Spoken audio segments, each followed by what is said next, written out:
অত্যন্ত অসাধারণ একটা ভঙ্গিতে আর্জেন্টিনার দল ঘোষণা করা হয়েছে। এই জুনের শুরুতে এবং মাঝে মাঝে দুটো বিশ্বকাপ বাছাই পর্বের ম্যাচ খেলবে আর্জেন্টিনা, এই জন্য দল ঘোষণা করা হয়েছে।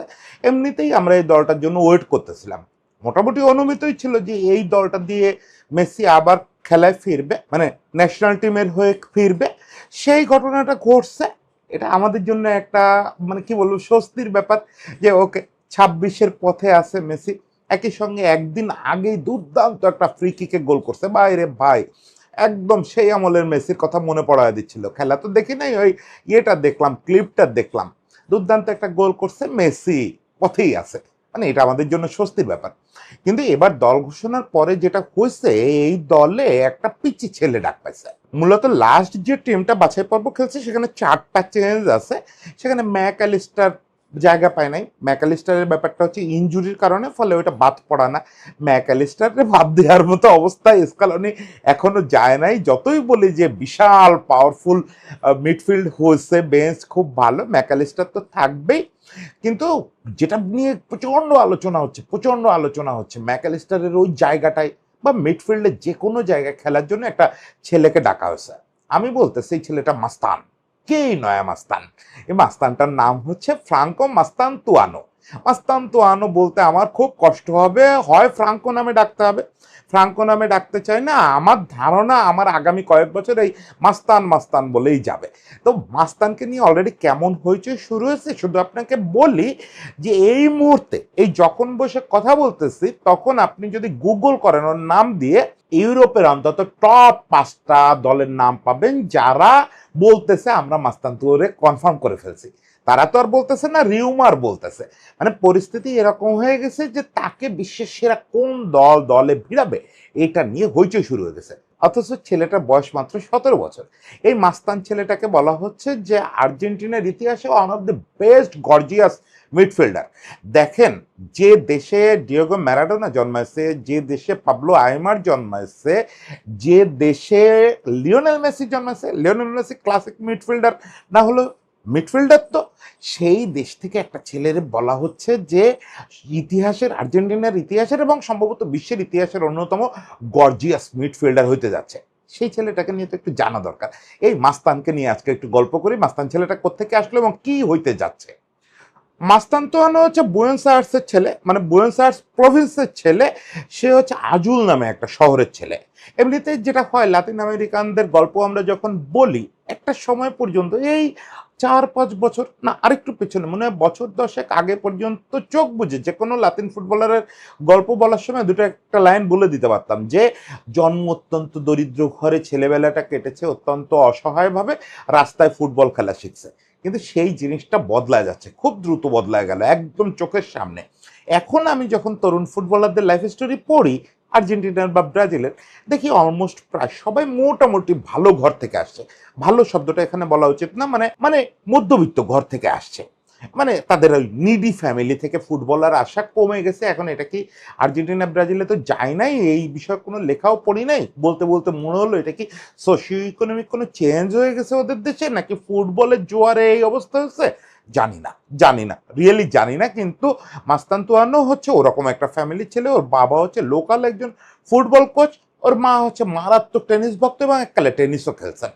ফলে মাস্তানতুয়ানো যখন বড় হয়ে উঠতেছে, ওর 4-5 বছর বয়স থেকে ওকে কিন্তু ওর ফ্যামিলি ধরে নিছিল যে ও টেনিস খেলোয়াড় হবে, মানে হুয়ান মার্তিন দেল পোর্তোর মতো কেউ হবে, আর তার চেয়েও বেটার কেউ হবে, কয়েকটা গ্র্যান্ড স্লাম জিতে ফেলবে। এবং মাস্তানতুয়ানোর মূল আগ্রহ ওই টেনিসের দিকেই ছিল। ওর যখন মাত্র 9 বছর বয়স, দেখেন ও কিন্তু ফুটবলটা তখন খেলতেছে হচ্ছে টেনিসের পাশাপাশি। 9 বছর বয়সে একটা বাচ্চা পড়াশোনা করবে, টেনিস খেলবে, তারপরে ফুটবল খেলবে, ফুটবলটা হচ্ছে তার 3 নাম্বার চয়েস। এই 3 নাম্বার জিনিসটাই দেখে রিভার প্লেটের স্কাউটরা পাগল হয়ে গেল। রিভার প্লেটের স্কাউটরা বললো যে এই বয়সে আমাদের হাতে দিয়ে দেন, আমরা আমাদের একাডেমিতে নিয়ে যাই। বাবাও রাজি ছিলেন, মাও রাজি ছিলেন। ও ওই বয়সে বাবা মারে ছেড়ে যাবে না, এটা হচ্ছে ওর একটা প্রবলেম।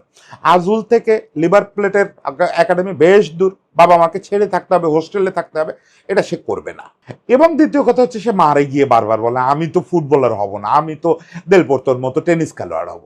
ফলে ওর মা ধরে নিয়েছেন যে ওকে, তারও একটা প্যাশন আছে। কিন্তু বছর দুয়ের মধ্যে যেটা হলো, দেখেন ওর জন্ম হচ্ছে 2007 সালে, মানে মেসির প্রথম ইয়ে হচ্ছে 2006 সালে প্রথম বিশ্বকাপ, তার পরের বছর ওর জন্ম। এর পরে ওর যখন 10-11 বছর বয়স, ততদিনে তো বুঝে ফেলছে যে কোথায় জন্মাইছে।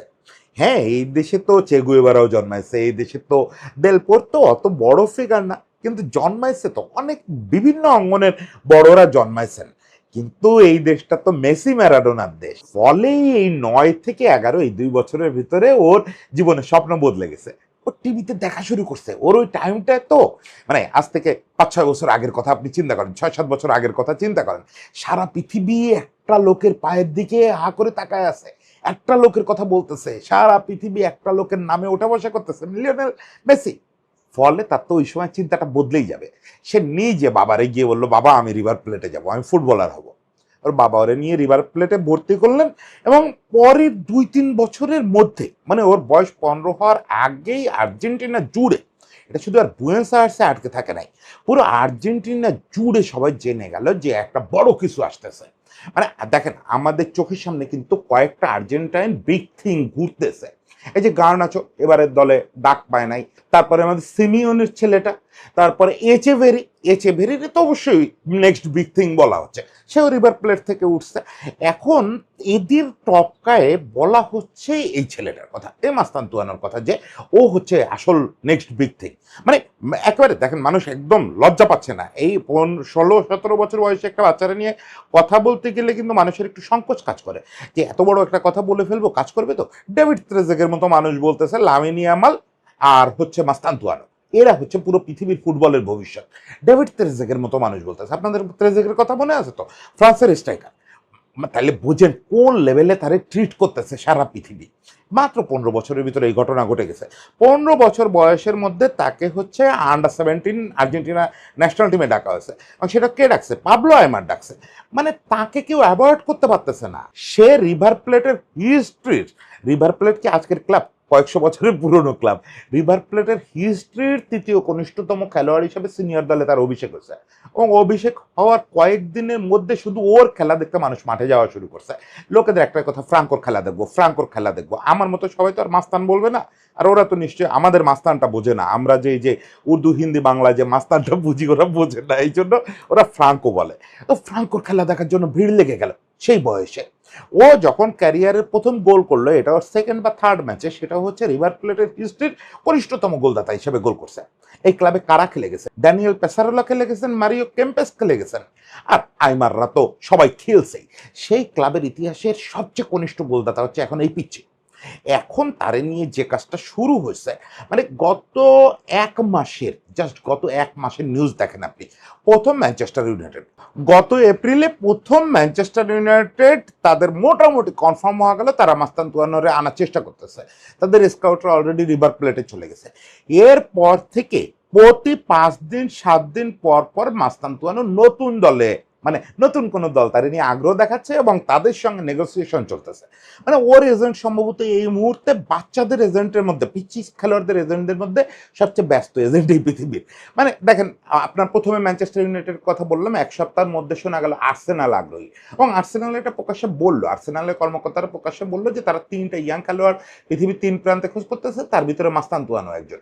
এরপর লিভারপুল, চেলসি, সর্বশেষ পরশুদিন পিএসজির যেটা খবর শোনা গেল, ট্রান্সফার মার্কেটের নিউজ, যে পিএসজি কনফার্ম করে ফেলছে, পিএসজির সঙ্গে কথাবার্তা হয়ে গেছে।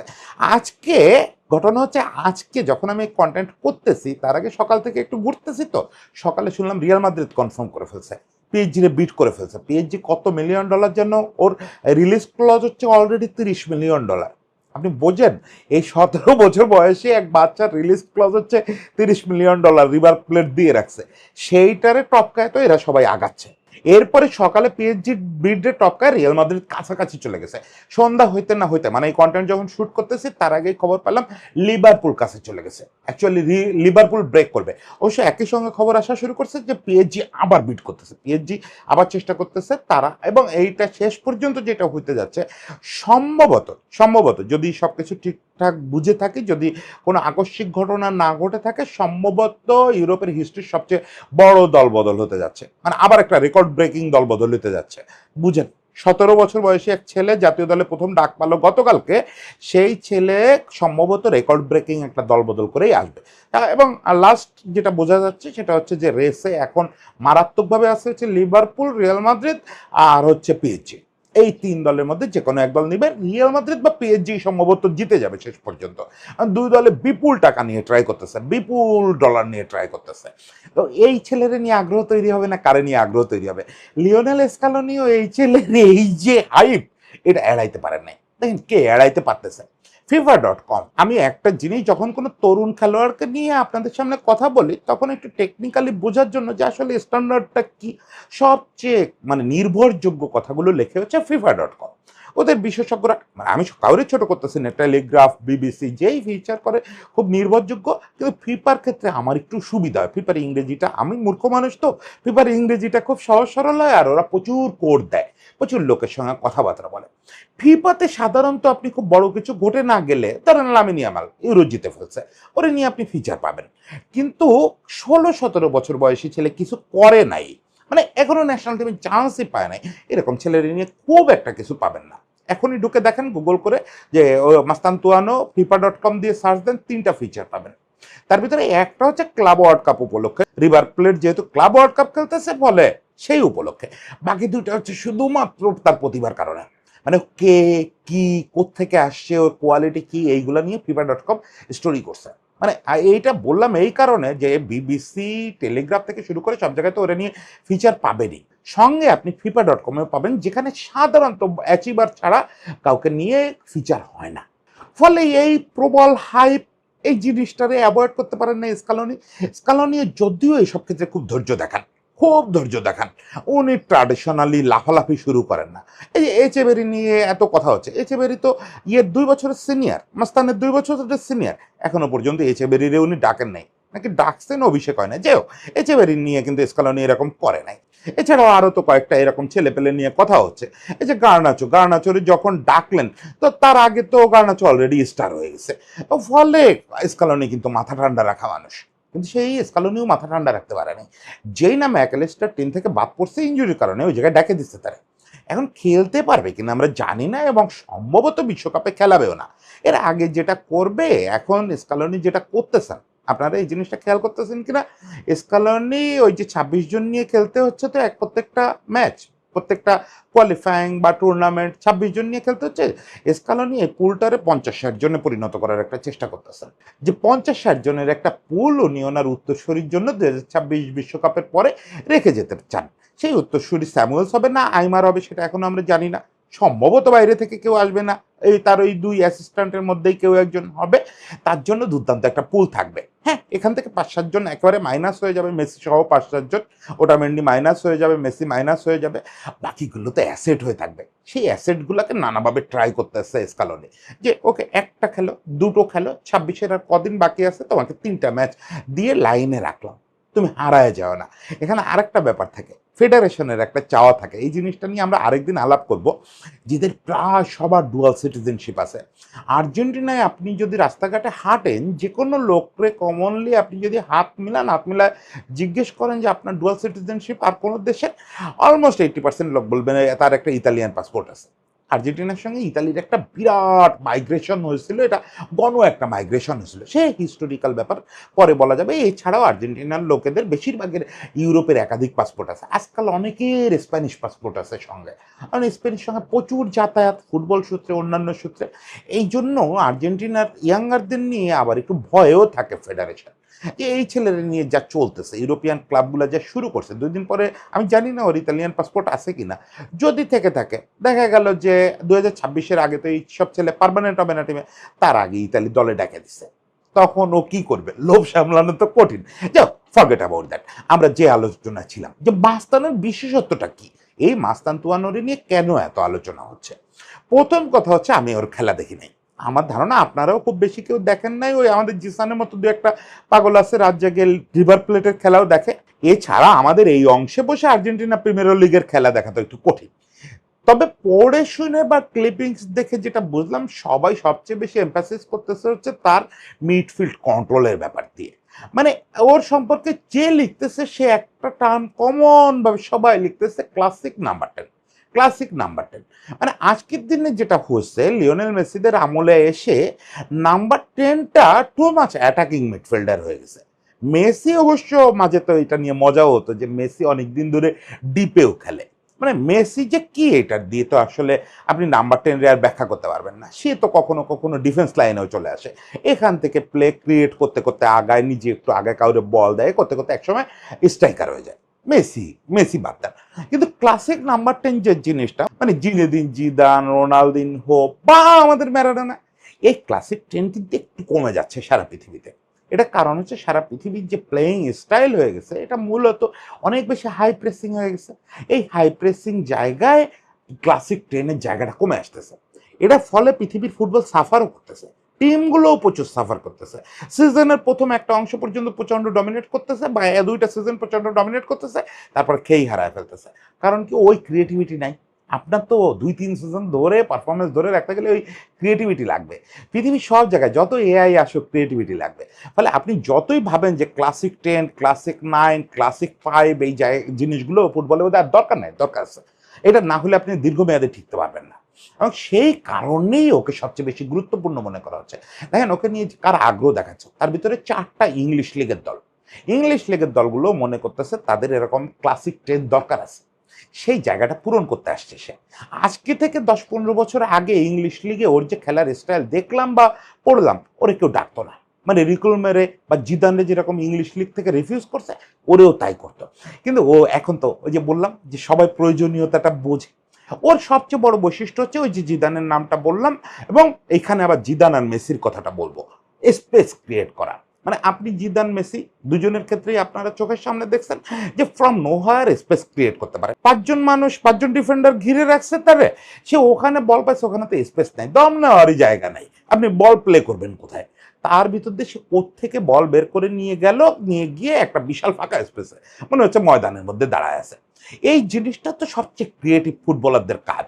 আপনার ক্রিয়েটিভিটির কাজ এই শুধু না যে বেস্ট জায়গায় বলটা পাস দেওয়া, আপনি স্পেস ক্রিয়েট করবেন, বল প্লে করবেন, প্রতিপক্ষরে বিভ্রান্ত করবেন, ড্রিবল পাস করবেন, এগুলো তো ক্রিয়েটিভিটি। এবং এইগুলোতে সে অসাধারণ, অসাধারণ। হ্যাঁ, একটু স্লো আজকের ফুটবলের তুলনায় একটু স্লো, বাট ওই স্লোনেসেরও দরকার আছে। আপনি যদি খেলা কন্ট্রোল করতে চান, ক্লাসিক লাতিন স্টাইলে খেলা কন্ট্রোল করতে চান, মাঝে মাঠে আপনি যদি জেনারেল হইতে চান, মিডফিল্ড জেনারেল, তাহলে আপনাকে একটু স্লোই হইতে হবে। আপনি সো কল দৌড়াদৌড়ি করতে পারবেন না। মেসি ম্যারাডোনার জীবনেও সো কল দৌড়াদৌড়ি করে নাই। মেসি ম্যারাডোনা জিদান এরা জীবনে অযথা দৌড়াদৌড়ি করে নাই। আর ওই যে লাতিন মিডফিল্ডারদের যে ক্লাসিক বৈশিষ্ট্যগুলো, সবগুলো তার মধ্যে বিদ্যমান। সেটা হচ্ছে পায়ে বল আঠার মতো লেগে থাকা, দুর্দান্ত ড্রিবল পাস করা, অমুক তমুক সব কিছু আছে, পাস করা এবং পজিশনিং সেন্স। এই পজিশনিং সেন্সটা নিয়ে ওর কয়েকজন সাবেক কোচ ফিফার ওয়েবসাইটে কথা বলছেন। সবাই বলছেন যে ওর পজিশনিং সেন্স দিয়ে ওর একটা দুর্বলতা কাটায় ওঠে। সেটা হচ্ছে কি, ও তো লেফট ফুটেড। এমনিতে রিভার প্লেট হচ্ছে দুনিয়ার যত লিজেন্ডারি লেফট ফুটেড খেলোয়াড়ের জায়গা। মারিও কেম্পেস বলেন, পেসারোলা বলেন, তারা এখান থেকে বের হয়েছে। এছাড়া তো মানে মিড লেভেল বা একটু উঁচু লেভেলের লেফট ফুটেড খেলোয়াড় মাত্রই। এই গত সিজনে নাকি এরকম একটা অবস্থা হয়েছিল, গ্যালার্দো বলতেছিল, মার্সেলো গ্যালার্দো তো বোধহয় ওদের এখন কোচ, মার্সেলো গ্যালার্দো বলতেছিল যে টিমে সে একদিন দেখে যে 11 জনের মধ্যে 9 জনই লেফট ফুটেড। ওটা সে হেসে দিয়ে বলছে যে অন্য কেউ হইলে হয়তো একটু বিরক্ত হতো, আমি দেখছি না ঠিক আছে, আমার এরা পারবে, এদের শুধু বা পা দিয়ে এরা জিতে আসতে পারবে। আলটিমেটলি তাই, আপনি পা বিবেচনা করেন না। কিন্তু মাস্তানের ক্ষেত্রে একটা সমস্যা হচ্ছে কি, ও একটু বেশি লেফট ফুটেড। মানে ধরেন মেসির চেয়েও বেশি। মেসি তারপরেও তো রাইট ফুটে বেশ কিছু গোল আছে। মেসি কিন্তু রাইট ফুটের ইউজ একেবারে কম করে তা না। নিতান্ত বিপাকে পড়লে মানে এমন একটা স্পেসলেস সিচুয়েশনে পড়ে গেল যে আর পজিশন চেঞ্জ করার অবস্থা নাই, এবং কুইকেস্ট সময় শুট করতে হবে, সে ডান পায়ে শুট করে এবং গোলও পায়। এটা লেফট ফুটের ম্যারাডোনাও করতেন, সবাই তাই করে। কিন্তু এই জায়গাটায় মাস্তানতুয়ানুর একটু দুর্বলতা আছে, সে আলটিমেটলি রাইট ফুট ইউজ করে না বললেই চলে। মানে সে তার লাইফে কখনো রাইট ফুটে শট নিচ্ছে কিনা গোলে, এটা নিয়েই সন্দেহ আছে। তাহলে কি হবে? এটা তো একটা বিপজ্জনক কথা। মানে আপনি তো সব সময় আসলে ওই সুবিধাটা পাবেন না যে ওকে আমি কাউরে দিয়ে দিচ্ছি, বা ওকে আমি পজিশন চেঞ্জ করতেছি। ওর কোচরা বলতেছে যে সে যখন রানটা শুরু করে এবং ড্রিবল পাস করে, সে সময় থেকেই মাথায় রাখে যে আমার কিন্তু শটটা নিতে হবে ফাইনালি লেফট ফুটেড।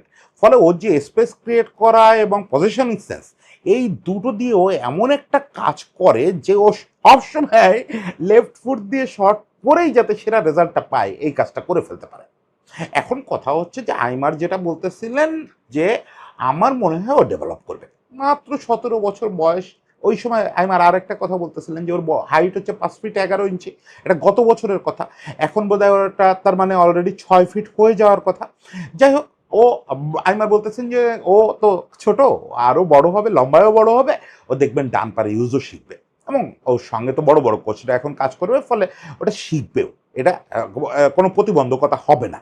স্টিল আমার কাছে জিনিসটা খুব ম্যাজিকের মতো মনে হয়েছে। আমি এই অবস্থায় ওর একটু খেলা দেখতে চাই, যে ও যখন রান করে ড্রিবল পাস্ট করে আগাচ্ছে এবং স্পেস ক্রিয়েট করতেছে, তখনও খেয়াল রাখতেছে যে এমন কোনো জায়গায় আমি যাব না যেখান থেকে আমার রাইট ফুটে শট নিতে হতে পারে। এই জিনিসটা কেমনে ব্যালেন্স করে স্পেস ক্রিয়েটের সময়, এটা দুর্দান্ত একটা অ্যাট্রাক্টিভ ব্যাপার হবে, দুর্দান্ত অ্যাট্রাক্টিভ ব্যাপার হবে, এটা মজার একটা জিনিস হবে। দেখি দেখা যায় কিনা, যদি মাঠে নেমে পড়ে তাহলে দেখবো, আর না হলে রিভার প্লেটের একটা ম্যাচ দেখতে হবে, আর কি করা। ওর স্ট্যান্ডার্ড সম্পর্কে শেষ বিচারে আমি ত্রেজেগের একটা কথা বলি আপনাদের। ত্রেজেগে বলতেছেন যে এই সামনের পৃথিবী 2টা খেলোয়াড় শাসন করবে। এই গত পৃথিবী যেমন 2টা খেলোয়াড় শাসন করে গেছে, মেসি আর রোনালদো, সামনের পৃথিবী 2টা খেলোয়াড় শাসন করবে। ত্রেজেগে এটা কেন বলার অধিকার রাখেন? ত্রেজেগে কিন্তু জীবনে একটা সময় রিভার প্লেটে খেলছেন, আপনাদের খেয়াল আছে কিনা? ও শেষ জীবনে কিন্তু ত্রেজেগে ফ্রান্স থেকে চলে গেছিলেন, আর্জেন্টিনায় চলে গেছিলেন, ওখানে 2 সিজন খেলছিলেন রিভার প্লেটে। আর শেষ সিজনটা নিউয়েল ওল্ড বয়স বা কোথায় জানো, আর্জেন্টিনারই কোন একটা ক্লাবে শেষ সিজনটা খেলছিলেন। ফলে ত্রেজেগের যেটা হয়েছে, রিভার প্লেটের সঙ্গে দারুণ একটা রিলেশন এখনো থেকে গেছে। হুয়ান পাবলো সোরিন এবং ত্রেজেগে দুজনই সম্প্রতি এই ইয়ামাল এবং মাস্তানতুয়ানোরে নিয়ে কথা বলছে, এবং দুজনই এই জায়গায় একমত যে এরা দুজনই অ্যাকচুয়ালি নেক্সট বিশ্ব শাসন করবে। এবং দুজনই বলতেছে যে কম্পেয়ার করা যাবে না, দুজনই আসলে একই স্ট্যান্ডার্ডে। এবং তারা দুজন খুব সতর্কতার সঙ্গে বলছে যে এদের কাউরে নিউ মেসি বলা যাবে না। এই যে ইয়ামালরে নিয়ে যেটা হচ্ছে, এটা এখনো ভাগ্য ভালো যে আমাদের মাস্তানতুয়ানোর হাতে পড়ে নাই, মাস্তানতুয়ানোর এই চাপটা নিতে হচ্ছে না যে নিউ মেসি বলা হচ্ছে। কিন্তু ইয়ামাল এবং মাস্তানতুয়ানো দুজনকে এই জায়গাটা রিলিফ দিতে হবে, যেহেতু আগামী দিনে ইউরোপ এরাই ডমিনেট করবে, এবং এদের ওই ফ্রি জায়গাটা দিতে হবে, এরা যেন মনের আনন্দে খেলতে পারে। তো থেকে একটা দারুণ কথা বলতেছিলেন যে দেখেন, আমরা যখন 15-16 বছরের ছিলাম, আমরা শুধু মনের আনন্দে ফুটবল খেলতাম, আমাদের কখনো মনেও হয় নাই যে এই দিয়ে এই অ্যাচিভ করতে হবে, এই অ্যাচিভ করতে হবে। আমরা কখনো তখন ওই বয়সে শুনিও নাই যে আমাদের নিয়ে ইউরোপের এইসব বড় ক্লাব এরকম করতেছে। কিন্তু আজকে এই বাচ্চাগুলো তো তা জানতেছে, মানে ওরা হাই স্কুল পার করার আগেই ওরা বিশ্বের অ্যাট্রাকশনে পরিণত হয়ে যাচ্ছে। সেই জায়গাটায় ত্রেজেগে বলতেছেন যে ফুটবল পণ্ডিত এবং মিডিয়ার একটা রোল প্লে করার আছে, কারণ এটা তো একটা সোশ্যাল ক্রাইসিস। ওই বাচ্চাটার জায়গা থেকে যদি আপনি দেখেন, ওর ফ্যামিলির জায়গা থেকে দেখেন, এটা তো একটা সোশ্যাল ক্রাইসিস। 10-15 বছর আগে তো এই ক্রাইসিস ছিল না। ও স্টার হয়ে যাচ্ছে। ইয়ামালের কথা ভাবেন, ইয়ামাল এই বয়সে কত বড় স্টার, অথচ ওর এখন হচ্ছে যে ললিপপ মুখে দিয়ে ঘোরে, সেই বয়স। ফলে মাস্তানতুয়ানোদের প্রোটেক্ট করতে হবে, এটাও একটা বড় কাজ। এখন এটা আমাদের এই ছোট জায়গায় বসে বললে তো কোনো লাভ নাই, কে শুনবে আর কে দেখবে। যাই হোক, আমরা আমাদের কাজটা করি, আমাদের কাজ হচ্ছে উপভোগ করা।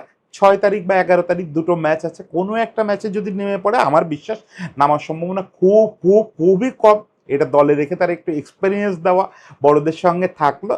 6 তারিখ বা 11 তারিখ যদি একটা সুযোগ আসে দেখবো, না হলে তো নেক্সট সিজনে আমি কোয়াইট কনফার্ম ইউরোপে কোথাও না কোথাও দেখবো। আর আজকাল যে অবস্থা, ইউরোপে আসার পরে আর কেউ খুব বেশি দিন বসায় রাখবে না। অলরেডি দেখেন সিটি যে এফএ কাপের ফাইনালে নামায় ফেলছিল, মানে পোলা পানরে এখন নামাবে, ইউরোপে এনেই নামায় দিবে। ফলে আগামী সিজন থেকে মাস্তানের খেলা দেখা যাবে। আর মাস্তানের জন্য অনেক শুভকামনা থাকলো।